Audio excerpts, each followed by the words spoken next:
안녕하세요. 네, 뉴스 그득의 안보라 강래원입니다. 반갑습니다. 어제 굉장히 큰 선고가 있었잖아요. 그렇죠. 네, 그러니까 관심이 많았던 선고. 오늘 세기의 이혼에 대해서 우리가 이야기를 해보려고 하는데 네. 어제 선고 생각보다 정말 관심이 많더라고요. 맞아요. 네. 많이 본 뉴스에 올라 네, 있더라고요. 그래서 어쨌든 파기환송이라고 해서 1조 3천억 원을 노소영 관장에게 최태원 회장이 주는 것은 좀 부당하다.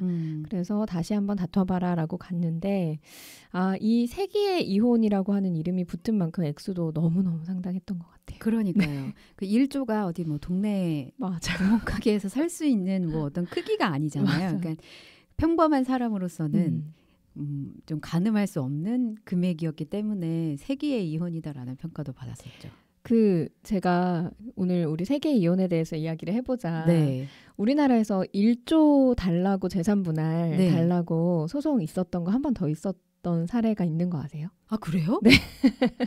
있어. 이번 거 말고? 네. 뭐예요?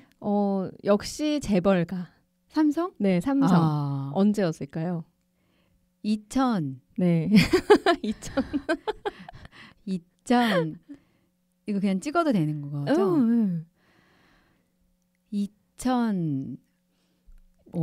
꼭 연도를 맞춰야 아니죠. 연도를 맞추려면 맞출 필요는 없지. 사례를 맞추면 이재용 삼성전자 회장과 아닌데? 소송으로 안 갔던 것 같아요. 맞아요. 합의 이혼했었어요. 기억에. 이부진.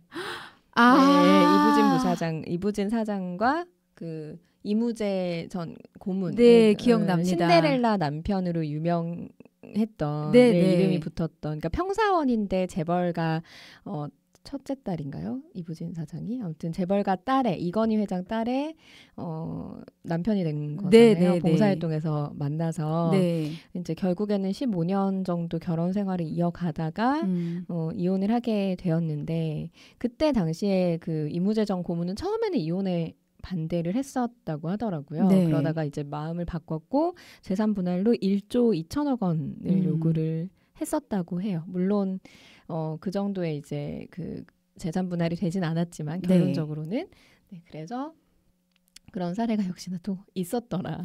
네. 저는 까맣게 잊고 있었네요. 사실 비교적 최근이긴 했는데. 맞아요. 비교적 최근이었어요. 저도 정확하게 연도를 알아오진 않았는데 제 기억에도 2010년대였던 것 같아요. 맞아요. 네, 그때에 그런 일이 있었고 그때도 세기의 이혼으로 주목을 받기는 했죠. 왜냐하면 스토리가 워낙 러브 스토리였죠. 네, 러브 스토리가 워낙 평사원에서 평사원에서 신데렐라처럼 정말 됐던 사건이니까 그래서 그런 세기의 이혼 사례가 또 있었다는 거. 그랬네요. 저는 최태원 노소영 관장. 최태원 회장, 노소영 관장 이혼이 처음인 줄 알았어요. 1조 때는. 저도요. 근데 아니었구나. 또 이런 게 비슷한 사례가 뉴스 할 때 있었던 것 같은데 이런 생각이 들어서 찾아봤더니 역시나 역시 앵커의 관심이 이런 뉴스를 또 찾아내네요. 그랬다고 합니다. 그리고 재벌가의 이혼하면 또 손꼽히는 사례가 정용진 신세계 회장과 배우 고소영 씨의 이혼은 고현정 씨. 고소영. 죄송해요. 고소영 씨는 잘 살고 계십니다. 잘 살고 있죠. 장동건 씨와. 고현정 씨의 이혼은 사실 고현정 씨 나올 때마다 연기 진짜 잘한다와 함께 또 꼬리표처럼 사실 계속 관심을 받는 파파라치들이 많이 붙어졌어요. 결혼 생활 내내. 그래서 뭔가 이제 파파라치가 약간 이런 거죠. 시아버지 출근길 인사 이런 식으로 해서 그렇지. 얼마나 피곤했을까. 사실은 너무 정점에 있을 때 사실 연예계를 은퇴하겠다고 저는 굉장히 어린 시절이어서 자료 화면과 이제 그런 것들도 더 접했지만 당시에 많은 관심을 가졌을 것 같기는 해요. 재벌가로 시집을 갔던 너무 정점에 있는 젊은 연예인 22살인가 3살 그 정도 모래시계 끝나고 바로 결혼을 했던 걸로 저는 기억을 하거든요. 그래서 재벌가의 또 결혼과 또 세기의 결혼과 세기의 이혼은 또 맞닿아 있다 보니까 그런 사례가 있더라고요. 그렇군요. 네. 아니, 시간을 타이머 체크를 안 했네. 맞출게. 35분으로 딱 맞출 거야 하고 켜지를 않으셔가지고요. 우리 선배가 이렇게 굉장히 매력이 있어요. 구멍 같은 매력. 그래서 조금 이제 가끔 챙겨야 됩니다. 네. 고마워요. 나는 강예원 앵커 없으면은 제대로 된 삶을 살 수가 없어. 네, 그렇더라고요. 그렇구나. 저는 오늘의 주제가 이제 세기의 이혼이긴 하잖아요. 근데 뭔가 딱 뚜렷하게 이건 진짜 화제가 됐었다라고 생각하는 게 딱 떠오르지 않더라고요. 사실 최태원 회장, 노소영 헷갈리죠? 노소영 관장. 노현정 씨도 잘 살고 있습니다. 아유, 죄송합니다. 근데 뉴스에선 이거 실수하면 큰일 납니다. 큰일 나죠. 굉장히 심할서 경위서 써야 되고 혼나는데 그래도 이제 뉴스 그득은 양해를 해주시니까. 제가 이제 뇌 출산설이라고 아이를 출산함과 동시에 뇌도 같이 출산해버린 케이스라서 이게 자꾸 헷갈려요. 말이 헛나오네요. 헷갈려요. 그래서 어쨌든 저는 전혀 관련이 없는 세기의 이혼과는 관련이 없는 또 다른 이혼에 관한 자료를 좀 조사를 해봤는데 지난해 이혼에 대한 통계 수치를 좀 찾아봤습니다. 재밌다. 우선 언제부터 설정을 해야 될 것이니까 찾아보다가 2010년부터 2024년까지 15년간의 수치를 좀 찾아봤고요. 조이혼율이라고 해서 연령이나 성별, 결혼 상태 등을 구분하지 않고 전체 인구 기준으로 해당 연도의 연항 인구라고 해서 7월 1일 기준이에요. 1000명당 이혼 건수를 한번 조사를 해봤습니다. 그래서 2010년부터 2014년까지는 2.3. 이게 1000명당 2.3명이 이혼했다. 이런 수치예요. 2015년부터 2018년까지는 2.1. 2019년 2.2, 2020년 2.1, 2021년 2.0이었다가 2022년부터 2024년까지 1.8로 좀 줄었습니다. 근데 이렇게 얘기하니까 잘 모르잖아요. 네. 사실 1000명당 1.8명이면은 적은 거 아니야라고 하지만 최근 5년간 그렇다면 실제 이혼 건수는 어떤가 찾아봤어요. 최근 5년간이니까 이제 2020년부터 2020년에는 10만 7천 건, 2021년 10만 2천 건 쭉쭉쭉 가다가 2022년부터는 9만 3천 건으로 줄어요. 2022년부터 2024년까지 1.8명이었잖아요. 조이혼율이. 그래서 9만 명대 이혼을 이어가다가 2024년 작년에 9만 1,151건의 이혼을 기록했어요. 근데 이렇게 얘기해도 또 모를 거예요. 그러니까 결혼을 얼마나 하는지를 또 모르겠어서. 야, 그렇지. 네, 똘똘하다. 결혼하고 비교하면 조금 더 쉽게 이해가 될 것 같아요. 그렇죠. 전체 결혼 인구 대비 비율로 그래서 한번 봤습니다. 작년 2024년 혼인 건수는 19만 3,673건이에요. 작년에만 19만여 건이 혼인이 접수가 된 근데 거죠. 아까 9만 명이 이혼했다고. 이혼 건수가 9만 1,151건이었잖아요. 그러니까 이게 혼인과 이혼은 두 사람이 같이 하는 거잖아요. 그러니까 이혼에 관여한 사람의 수로만 따지면 18만 2천여 명에 이르는 거예요. 거의 비슷하네요. 그렇죠. 한쪽에서는 비슷하다고는 볼 수 없어요. 혼인 건수가 19만 건이 넘고 이혼 건수가 9만 1,000건이 넘거든요.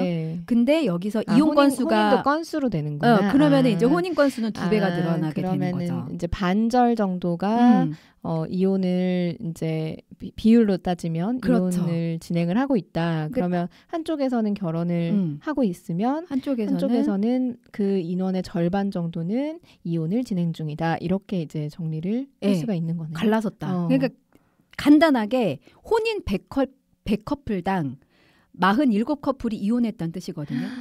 근데 그렇다고 해서 그 해 결혼한 사람이 이혼한 건 아니에요. 그렇죠. 과거에 결혼했던 사람들도 있을 수 있고 이혼한 사람 중에는 어쨌든 과거에 혼인한 부분들이 포함이 돼 있으니까 이 혼인 대비 이혼의 상대적인 수준이 이렇다더라라고 지난해 이혼 건수를 한번 조사를 해봤는데 생각보다 좀 흥미롭더라고요.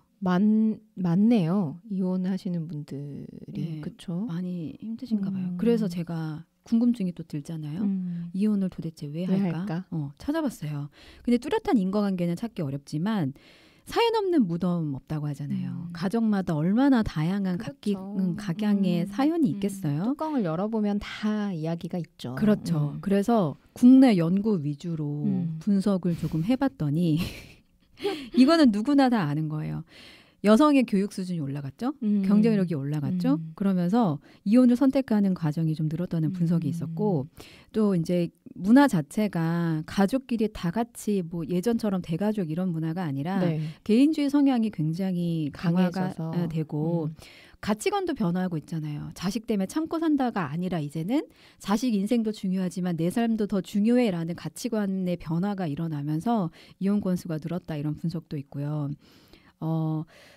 혼인 자체가 줄었다라는 점도 이 건수에 영향을 좀 미쳤을 것 같아요. 그러니까 결혼 연령이 정년기가 점점 올라가고 있잖아요. 예. 그러니까 젊은이들의 혼인 건수가 줄어들면서 상대적으로 이혼 건수가 더 많아 보인다라는 분석이 있었습니다. 어쨌든 좀 시대가 많이 바뀌면서 가치관도 바뀌고 그래서 나의 삶을 좀 더 중요시하거나 혹은 참고 살지 않는 그거는 근데 좋은 것 같긴 한데 그쵸? 참고 살지 않는 게? 왜냐하면 그러니까 어떤 측면에서는 예전에는 뭐 폭행을 한다거나 못 참죠. 네, 뭐 이렇게 좀 가정적으로 굉장히 불화가 있다고 하더라도 그게 남자든 여자든 좀 참고 지나가시는 우리 엄마 세대 그 윗세대들이 많았잖아요. 맞아요. 근데 그런 것들을 어쨌든 자기 목소리를 내고 용기 있게 이혼을 선택하는 사람들이 또 거기에 포함되지 않았을까. 그냥 이혼하지는 않을 테니까. 이혼은 정말 큰일이잖아요. 이게 어두운 그림자인 게 그 왜 최근에 계속 벌어지고 있는 뭐 흉기난동 사건이라든지 여러 가지 이제 사고들 가정폭력 사건이 스토킹 사건으로 변질이 돼서 뭐 강력범죄로 이어지기도 하고 따지고 보면은 뭐 이혼한 부부 이혼한 사이에서 맞아. 벌어진 사건이라든지 맞아. 이런 부분들도 굉장히 많기 때문에 사실 단면적으로 사회면에 나오는 기사들은 다 이런 부분들이지만 그 속사정을 들여다보면 그 이면을 들여다보면 오랜 결혼 기간에 정말 다양한 형태의 가정폭력과 언어폭력이 있었고 그 긴 세월을 버티다가 이혼을 선택을 했는데 끝내 이혼하고 나서도 결별하지 못하는 그러니까 여자는 뭐 예를 들어서 여자든 남자든 한쪽은 결별하고 싶은데 한쪽은 그걸 받아들일 수 없는 사람이 맞아. 이제 범죄를 저지르는 케이스도 사실은 굉장히 많이 일어나고 있거든요. 그리고 소소하게 이제 또 이혼을 하고 나서 상대방한테 예를 들어 양육비를 받아야 된다거나 뭐 이런 이제 아이가 있으면 자녀가 있으면 후에 이어지는 관계가 있잖아요. 네네. 근데 또 거기에서도 정말 아빠는 엄마 자격이 없는 그런 부모들도 상당히 많더라고요. 많아요. 네. 뭐 뉴스에서 전해지는 것만 해도 그렇고 그렇죠. 아직 이제 정신적으로 성숙하지 않은 부모들도 상당히 많아서 뭐 그런 케이스들에서 좀 이혼을 선택을 한다거나 뭐 이렇게 하시는 분들에게는 뭐 사실 감히 뭐 어떤 이야기를 보탤 수 있겠느냐마는 뭐 사회적으로나 그리고 개인적으로도 정말 응원을 해드리고 싶고 그 자녀가 있는 분들이 이제 이혼을 선택하시는 분들에게 저는 얼마나 이제 고통이 있고 하면은 이혼을 선택을 하셨을까라는 생각이 드는데 네. 그런 얘기를 해드리고 싶다는 생각을 한 적이 있어요. 어떤 얘기요? 엄마와 아빠, 그러니까 양쪽 중에 어느 분이 선택을 하시는지는 모르겠지만 부모의 그런 용기 있는 결단 덕분에 아이는 더 잘 클 거라는 네 그거를 참고 지내는 게 아니라 어쨌든 그걸 해결하기 위해서 결단을 내리고 그런 결정을 헤쳐나가고 계신 중인 거잖아요. 네네. 그래서 아이는 더 잘 클 거다. 그런 부모를 보면서 언젠가는 이해를 할 것이고 더 잘 클 거다라는 말씀을 해드리고 싶더라고요. 그러면 전제 조건이 자녀와 얘기를 최대한 많이 나눠야 하는 것 같아요. 그러니까 자녀가 어리다는 이유로 혹은 너무 조심스럽다는 이유로 너무 참고 말 안 하고 어떻게든 내 선에서 해결해야지라는 생각을 하다 보면 아이들은 모르지 않거든요. 공기만 변해도 아이들은 다 알 음. 수 있어요. 그러니까 저도 이번 그 이혼에 대한 통계 수치를 조사하면서 마지막에 들었던 의문이 결혼과 이혼은 부부간의 문제잖아요. 근데 아이가 있으면 아이는 이게 또 다른 문제가 그렇죠. 되거든요. 네. 그러니까 이혼이 말처럼 쉬운 것도 아니고 그렇지만 주위에 사실 한부모 가정이 굉장히 많은 것도 사실이에요. 요새는. 그리고 아이들이 이제 한참 예민한 시기 어리거나 혹은 뭐 사춘기에 있거나 그러니까 청소년기에 있는 아이들의 경우는 머리로는 받아들이는데 가슴으로는 이해하지 못할 수도 있거든요. 그래서 너는 어리니까 미성년자니까 몰라도 돼가 아니라 그럴 수밖에 없는 사정이 있었다면 아이의 상처를 보듬고 당연히 상처가 되잖아요. 물론 아이가 그 부모의 선택을 이해하더라도 상처는 또 다른 부분인 것 같거든요. 그래서 그 상처를 이제 보듬고 치유하기 위해서라도 자녀와 충분한 얘기를 좀 가져야 자녀가 좀 트라우마 없이 사랑하는 사람을 만나서 자기만의 가정을 꾸려갈 수 있지 않을까 싶긴 합니다. 그렇죠. 네. 아이에게 영향을 또 미칠 수 있는 게 부모고 그거는 진짜 상당 부분 대화를 통해서 네. 아이가 반응이 없더라도 그쵸 그냥 이야기를 이런 마음이야 뭐 미안해 고마워라는 표현을 하는 것만으로도 또 상당히 아이들이 자라는데 뒷받침이 될 수 있을 것이라고 오은영 박사님이 그러더라고요. 네. 그럼요. 중요합니다. 아니, 그래서 저는 최태원 노소영 네. 관장의 이혼 사건을 보면서 이게 저만의 관심이 아니라 그 자녀가 있잖아요. 자녀의 일거수일투족이 언론에 보도가 되면 많이 본 뉴스에 오르더라고요. 그래서 일면 저도 궁금하긴 해요. 어떻게 지낼까 혹은 어떤 자녀분들이 자녀들에게 어떤 영향을 미칠까. 저는 당사자들보다도 그 자식들에게 조금 더 마음이 쓰이는 것 같아요. 네. 몇째였지? 결혼한 게 화제가 되긴 했잖아요. 네, 최태원 맞아요. 회장이 정확하게 이제 말씀을 하셔서 갑자기 기억은 안 나는데 자녀가 3명이 있는데 네네. 딸 1명이 결혼하면서 그 군인일걸요? 그 기억이 가물가물합니다. 네. 확실치는 않아서 그래서 말씀을 저는 그게 드리겠네요. 기억나요. 미국에서 만난 네네. 장교하고 결혼을 했던 걸로 기억하는데 미국에는 그런 문화가 있대요. 결혼을 하거나 행사를 할 때 희생한 군인들을 위해서 한 테이블을 비워두는. 근데 그 문화를 적용을 했더라고요. 결혼식에서. 아마 최태원 회장 딸, 그러니까 노소영 관장 딸도 그 군대에 갔다 왔던 걸로 제가 기억을 하고. 네, 맞습니다. 그리고 임관했다는 게 기억이 나요. 남편도 그런 신랑감을 만나서 결혼을 하면서 그 테이블 하나를 비워놨던 사진이 굉장히 화제가 됐었고. 기억나요. 가치관대로 잘 또 그런 걸 보면은 잘 또 헤쳐나가고 있는 거 아닌가 하는 생각이 들고요. 사실 이 이혼 과정에서 엄마인 노소영 관장이 이제 굉장히 고통을 받고 있는 거를 보고 처음에 이제 자녀들이 최태원 회장에게 결국에 유책 사유가 확실히 있으니까요. 네네. 유책 배우자는 맞잖아요. 네네. 재산 분할과 관련해서인가 위자료와 관련해서 법원에 진정서를 냈다고 해요. 어떤 진정서인가요? 아버지의 사과 없음, 그다음에 뻔뻔함 이런 것들로 엄마가 너무 고통을 받고 있다. 참작해달라라고 해서 자녀들이 3명이 법원에다가 이거를 좀 참고해달라라고 하는 진정서를 내기는 했다고 하더라고요. 네, 근데 그 이후에 사실 저는 근데 이 진정서 낸 것도 사실 너무 좀 과도한 관심이라는 생각이 들기는 했거든요. 그거 냈다는 사실이 보도가 된 것 자체가 좀 과도하다. 이런 것까지 자식들의 마음이 좀 헤아려지지 않은 것 같다라는 좀 마음이 얼마나 좀 분하고 힘들었으면. 제가 당사자라면 그렇죠. 네. 그래서 어쨌든 아버지는 유책을 하시고, 그러니까 가정을 버리시고 다른 가정을 선택을 했다고 해야 되나? 그렇게 됐고 한 과정에서 그 어머니의 편을 드는 자식들의 마음도 굉장히 편치 않았을 텐데. 그럼요. 네, 아무리 미운 아버지도 부모는 부모잖아요. 그럼요. 네. 그래서 그게 보도된 것 자체도 사실은 저는 조금 이건 과했다라는 생각을 제 개인적인 기준으로 가지고 있었으나 그런 일은 있었다라고 하기는 하더라고요. 어디까지 보도가 돼야 되는 걸까요? 그러니까요. 그게 항상 그렇죠.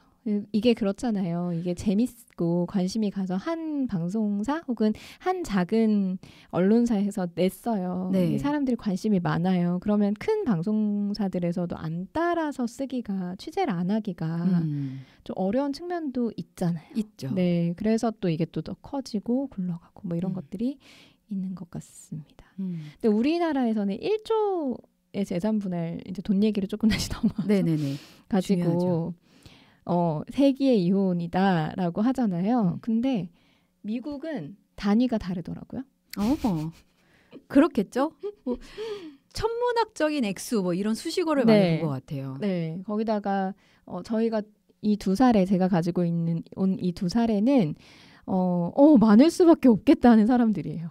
빌 게이츠? 네. 진짜? 네, 빌 게이츠가 멜린다 프렌치 게이츠랑 이혼을 할 때 27년 만에 결혼 생활을 청산을 했으니까 네네. 사실은 그 결혼 생활이 길기 때문에 재산 분할도 더 많이 되는 거는 맞잖아요. 왜냐면 기여도가 있으니까. 기여도가 오랜 세월 있으니까. 동안. 그래서 보통 우리나라에서는 그 5년 살면 25% 정도를 받고 기여도를? 기여도를. 그러니까 그런 이제 밈이 있어요. 그래서 무슨 10년이었지? 가성비의 10년?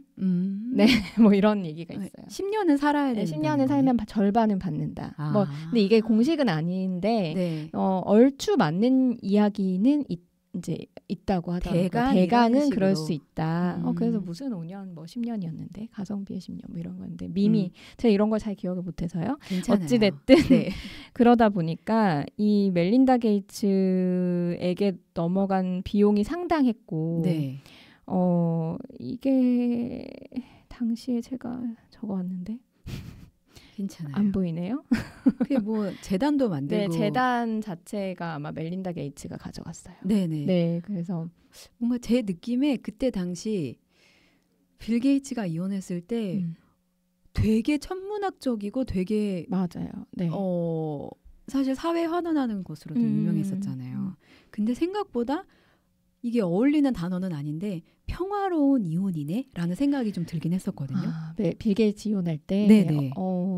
보통 이혼하면 그러니까 이거는 어쩌면 편견일 수 있는데 굉장히 시끄럽고 누군가는 계속 울어야 되고 누군가는 소리치고 뭐 이런 거를 저는 그런 이미지가 먼저 떠오르거든요. 이건 당연히 편견이겠지만 근데 그것보다는 확실히 외국이어서 그런가 뭔가 이혼도 뭔가 되게 그 계산이 탁탁탁 떨어지고 큰 소리 없이 잡음 없이 그냥 아무렇지도 않게 무난하게 이루어지는구나. 그래서 이혼이 되게 평화롭네라는 생각을 좀 했던 기억이 있어요.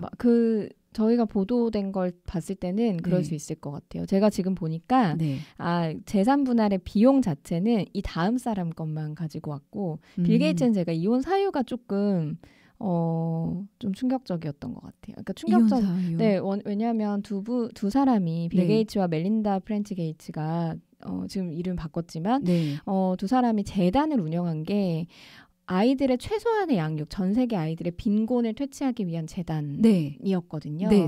그런데 그 결정적인 계기는 제프리 앱스타인이 얽혀 있어요. 제프리 앱스타인이 지금 트럼프 대통령하고도 뭐 얽혀 있다라고 해서 공격을 받고 있잖아요. 그런데 제프리 앱스타인이랑 상당히 오랜 기간 동안 빌 게이츠가 그 관계를 그러니까 친하게 지내고 그리고 제프리 앱스타인이 지금 그 미성년자 그 성매매 그다음에 아동 학대 이런 것들로 그 교도소 들어갔다가 그 안에서 생을 마감을 했는데 그 범죄 사실이 밝혀지고 나서도 계속해서 연락을 하고 지냈다는 거예요. 친하게. 빌 게이츠가? 그래서 그 전에 불륜이나 이런 것들이 몇 번 있었는데 그런 것들에서는 이제 용서를 하고 신뢰를 회복하지는 못했지만 용서는 했다라고 하고 넘어갔는데 제프리 앱스타인을 계속해서 이제 관계를 갖는 걸 보고 굉장히 너무 뭐랄까 너무 다 겉과 속이 다르다라고 하는 느낌을 멜린다가 받아서 이혼을 결정적으로 결심하게 됐다라고 하고 빌 게이츠는 이혼한 게 인생의 최대 실수다라고 지금도 이야기를 한다고 하더라고요. 그렇겠죠. 그렇겠죠. 그리고 제가 아까 이야기 드리려고 했던 천문학적인 정말 액수는 제프 베이조스와 맥켄지 스콧, 그러니까 아마존. 나 제프 베이조스 얘기하려고 했어요. 제프 베이조스는 40조 원. 40조. 네. 40조. 40조를 네, 재산분할로 네. 줬습니다. 네. 준 돈이 40조라고요? 네, 40조. 네, 그래서 세계 최고의 부호일 때, 그러니까 부자일 때 이혼을 했고, 그때 아마존 지분의 25%를 줬는데, 그게 전체 아마존 주식의 4%에 해당했다고 합니다. 그래서 그 비용이 그러니까 40조 원. 네, 이었다고 하네요. 25년 만에 이혼을 했고, 아마 이 창업 과정에서도 아마존 창업 전부터 아내가 함께 그 결혼 생활을 했기 때문에 창업 과정에서도 상당한 기여도가 있었다고 본 거 아닐까. 우리나라와 기준은 좀 다르겠지만 어쨌든 이 금액 자체, 재산의 그 금액 자체가 다르니까 우리는 1조를 받느냐 안 받느냐 이게 세계의 관심사지만 이제 여기에서는 40조를 네. 나라 밖으로 나가면 네. 사실 1조 정도는 공공연히 셀럽들 사이에서는 공공연한 금액이다. 그러니까. 너무 이제 우린 쉽게 조조하지만 조가 어떻게 쌓이면 어떻게 되지? 1조 생기면 뭐 할 거예요? 1조요? 네. 상상을 안 해봐가지고. 그러니까 이혼도 상상 안 해봤지만 1조 생기면 난 뭘 해야 되나? 1조 생기면 방송국 차려야 되겠다. 아 진짜? 나 거기에 내가 너 쓸게. 진짜? 그렇구나. 왜 안 올 셈이에요? 아니야 갈 건데 1조 생기면 방송국 차린다는 게 되게 놀라워서. 아 그래요? 네. 그럼 뭐 할 거예요? 저는 근데 일단 1조가 생기면 네. 그게 너무 좋을 것 같아요. 뭐요? 선배한테 내가 선배 스카프 나 오늘 오다가 주웠어 하고 주는 마음이 하나도 안 불편할 것 같은 그게 너무 좋은 거야. 제발 오다 주워줘. 뭔지 알겠죠? 그러니까 내가 주는데 계산이 하나도 안 돼. 그러니까 내가 주고 싶은 사람한테 그냥 줄 수 있다라고 하는 그 여유? 그리고 우리가 좋아하는 기주 선배한테 카메라도 한데 그냥 선배 오다 주웠어요. 쓰세요. 하고 드리면서도 내가 너무 좋은 거죠. 같이 고깃집 갔어. 한우집 투뿔 뭐 최상급 한우집 가서 메뉴판 안 보고 오늘 제일 좋은 고기로 주세요. 막 이런 거. 그치. 그러고도 먹고 토할 때까지 주세요. 전혀 마음에 불편함이 없어. 없이. 네, 얻어먹는 사람도. 그 여유가 저는 너무 나는 근데 얻어먹는 사람은 염치를 있는 사람만 사줄 거야. 저 염치 완전 많잖아요. 아시죠? 제가 염치 빼면 시체예요. 근데 이런 것들은 생각해보면 1조까지도 필요가 없어. 사실은. 그치. 아니 뭐 사실 10억만 있어도 그러니까 이런 할 수 있는데 이거 가질래? 그래서 뭘 차리겠다 이런 것보다 그 마음이 너무 좋을 것 같아가지고 그러네. 그러네. 상상만 해도 너무 좋다. 야 오늘 심심한데 백화점이나 가자. 1조가 나에게 있다면. 그리고 뭐 그래서 우린 잘 살아야 돼요. 이혼해도 1조가. 그죠. 아니 꿈도 못 꾸지 이혼은. 네. 열심히 됩니다. 사실 우리가 이렇게 웃으면서 얘기하지만 저희는 정말 소시민으로서 하루하루 열심히 살고 있답니다. 맞아요. 그래도 이게 행복이지 뭐. 먹고 싶은 거 그래도 사 먹을 수 있잖아. 그럼 먹고 싶은 거 사 먹을 수 있고 방송국은 안 차려도 여기 와서 녹음할 수도 있고. 녹음할 수 있고 네. 맞아요. 소통할 수 있고 이야기할 수 있고 너무 좋죠. 뭐 어디냐가 중요한가? 우리가 하고 있다는 게 중요하지. 맞아. 좋네. 좋네. 예. 어떻게 기념비적으로다가 오늘 이 방송을 한 100명 정도가 들어줬으면 좋겠다. 1000명. 1000명. 우리 구독자 는 거 알아요? 어디요? 팟빵? 팟빵 봤어요. 그리고 그 유튜브도 늘었어요. 저희가 사실은 그 롱폼보다는 그러니까 쇼츠가 구독자분들이 많이 좋아해 주셨던 채널인데 그렇죠. 희한하게 뉴스 그득은 뉴스 그득 자체가 좋아서 구독을 해주시는 분들이 상당히 많더라고요. 네, 감사드려요. 감사합니다. 그리고 그 좋아요, 댓글, 구독, 알림 뭐 이런 거 다 해주시고 재밌으면은 좀 널리 알려주세요. 그냥 같이 같은 공간에 있진 않지만 같은 공간에 있는 것처럼 이야기 나누는 그런 느낌을 함께 나누고 싶어요. 네. 네. 너무 좋네요.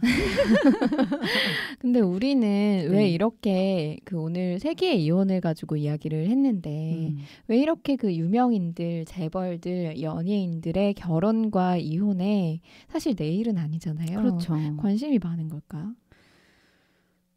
그냥 참견하고 싶어서. 이거는 인간의 본능인 것 같아요. 왜냐면 인간은 사회적 동물이잖아요. 혹시 이런 건가? 내가 이루지 못한 것들을 이룬 사람들에 대한 호기심인가? 그렇지 않을까요? 그러니까 뭐 정답은 없겠지만 저도 그거 생각했던 것 같아요. 약간의 동경이 일단 결혼에 대한 관심인 것 같고. 그쵸. 야, 나는 못하는데 쟤는 결혼하네. 그리고 저렇게 화려하게 결혼하고 사실 누구나 또 그런 화려하고 주목받고 뭔가 다 가진 것 같은 삶을 꿈꿀 때가 있잖아요. 있으면 그냥 좋죠. 꿈꿀 때가 있는 게 아니라 늘 꿈꾸죠. 그래서 그 결혼에 약간 부러운 마음과 이런 마음을 이제 동경의 마음으로 보는 것 같고 저는 그런 생각을 했어요. 이혼은 우리랑 사는 거 다른 게 없네. 라는 마음이 좀 드는 거 아닐까? 저는 보통 이제 공인들이나 연예인들의 소식을 들으면 얼마나 힘들었을까. 근데 결국에는 가면을 쓰고 있는 거잖아요. 그 미디어에 비춰지는 모습은 사실 빙산의 일각인데 사람들이 보는 거는 그 빙산이 전부인지 안단 말이죠. 맞아. 그러다가 그 수면 아래에 있는 그 알 수 없는 많은 부분들을 참다가 결국에는 이제 수면 위로 터져 나오는 게 그런 상황인 것 같은데 그냥 저는 지금 이 나이가 되고 보니까 그런 소식들을 접하면 좀 되게 짠하더라고요. 안쓰럽네. 뭐 사는 거 힘들었겠다 이런 생각이 힘들었겠다. 들어요. 그동안 많이 참았겠다. 어떤 게 제일 힘들었을까 뭐 이런 부분들을 같이 생각하면서 좀 공감하게 되더라고요. 그 아픔에. 그리고 아까 이제 앞서서 현정 씨, 또 고현정 씨, 네. 고현정 씨한테 파파라치가 많이 붙었다라고 말씀을 하셨잖아요. 그런 또 호기심도 있는 것 같아요. 우리가 모르는 비밀스러운 영역에 대한 사적인 호기심, 사적인 그렇죠. 영역에 대한 호기심을 이 결혼 말고 이혼 과정에서는 더 많이 까발려지긴 하잖아요. 그렇죠. 네, 그래서 사람들이 어쨌든 유명인들에 대한 이혼에 관심이 가는 이유가 또 호기심도 확실히 있는 것 같아요. 일단 재미는 있어. 그리고 흥미롭고 네. 그 찰스 왕세자랑 다이애나 비도 다이애나 비 맞나요? 네, 다이애나 비. 다이애나도 사실은 왕실에 대한 그런 사생활을 볼 수 있기 때문에 사람들이 관심 가진 것도 있고 다이애나 자체가 많이 노출됐잖아요. 그렇죠. 소박한 인물이었기 때문에 많이 사랑받았고 노출됐고. 근데 결국엔 파파라치 때문에 목숨을 잃었잖아요. 맞아요. 네. 그게 이제 노출되니까 더 많은 파파라치들이 붙고 그러면서 은밀한 또 찰스 왕세자의 그 사생활이 있고 지금 그렇게 미움을 받고 있는 왕세자라고 왕이라고 하더라고요. 예. 네, 찰스 왕이 됐는데 나이도 있고 그렇지만 이제 어쨌든 새로 얻은 부인이라고 해야 되나. 근데 오랫동안 내연 관계를 좀 이어왔기 때문에 결혼할 때도 다이애나랑 결혼할 때도 카밀라가 드레스 골라줬다던데. 알다가도 모를 그런 사고방식. 찰스랑 굉장히 친한 친구다라고 해서 세 사람이 결혼 준비를 같이 했대요. 네, 카밀라 또 대단하죠. 신기하다. 네. 근데 지금 어쨌든 영국의 왕실에서는 카밀라 왕비를 굉장히 조심하고 있다라는 설들이 좀 많이 언론에 보도가 되는 것 같아요. 물론 영국 왕실이 공식적으로 보도한 것은 아니지만 뭐 전해지는 내용들을 얼추 이렇게 얼기설기 짜깁기 해봤을 때 멜린다가 가진 위치가 그렇게 공고하지는 않다라는 생각이 좀 들기는 하네요.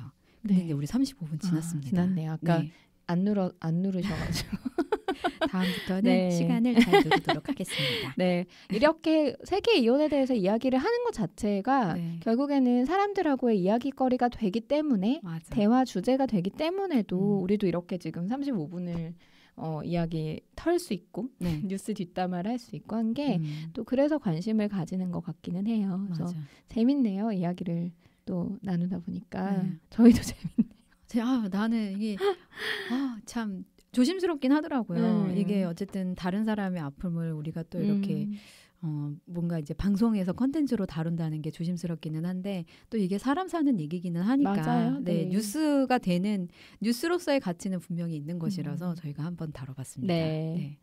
오늘 여기까지 하겠습니다. 고맙습니다. 안녕.